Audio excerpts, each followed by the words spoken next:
வஹாபிய வாதத்தை வங்கக்கடலுக்கு தூக்கி வீசுவதற்கு இதுவே போதுமானதாக இருக்கும் என்பதாக நான் எந்த தன்மையும் இறைவனின் பக்கம் சேர்த்து பார்க்கும் பொழுது அது அவனுக்கு சுயமாகவும் சுதந்திரமாகவும் இருக்கக்கூடிய தன்மை என்ற எண்ணத்தில் தான் அல்லாஹின் பக்கம் சேர்த்துவோம். இதே தன்மையை ஒரு படைப்பின் பக்கம் சேர்க்கும் பொழுது அதற்கு சுயமான சக்தி அல்ல இது, இந்த தன்மையை அல்லாஹ் கொடுத்ததுதான் என்று நம்புகிறோம். இந்த அர்த்த வித்தியாசம்தான் தௌஹீதுக்கும் ஷிர்க்குக்கும் இடையில் உண்டான வித்தியாசம். இந்த வித்தியாசத்தை உலக முஸ்லிம்கள் அறிந்து வைத்திருக்கிறார்கள். வஹாபிகளுக்கும் தெரியும், ஆனால் தெரியாததை போன்று நடித்து மக்களை ஏமாற்றி கொண்டிருக்கிற ஒரு வித்தியாசத்தை கொண்டுதான் அல்லாஹுவையும் அல்லாஹனுடைய படைப்புகளையும் உலக முஸ்லிம்கள் பார்க்கிறார்கள்.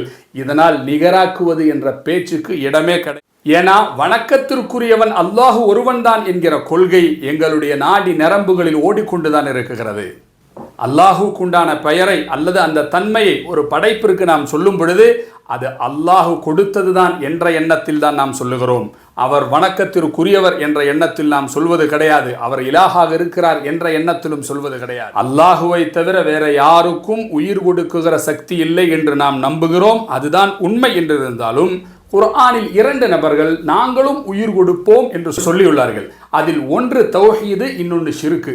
இது ஏன் தௌஹீதாச்சு, இது ஏன் ஷிர்காச்சு அப்படிங்கிறத விளங்கிட்டீங்கன்னா நான் சொன்ன கருத்தை நீங்கள் விளங்கிக் கொள்ளுங்கள். நம்ரூது சொன்னது ஷிர்குடைய வார்த்தையாகும், ஈசா அலைஹிஸ்ஸலாம் அவர்கள் சொன்னது தௌஹீதினுடைய வார்த்தையாகும். இந்த 2 வார்த்தைகளுக்கு இடையில் உண்டான வித்தியாசம் என்ன?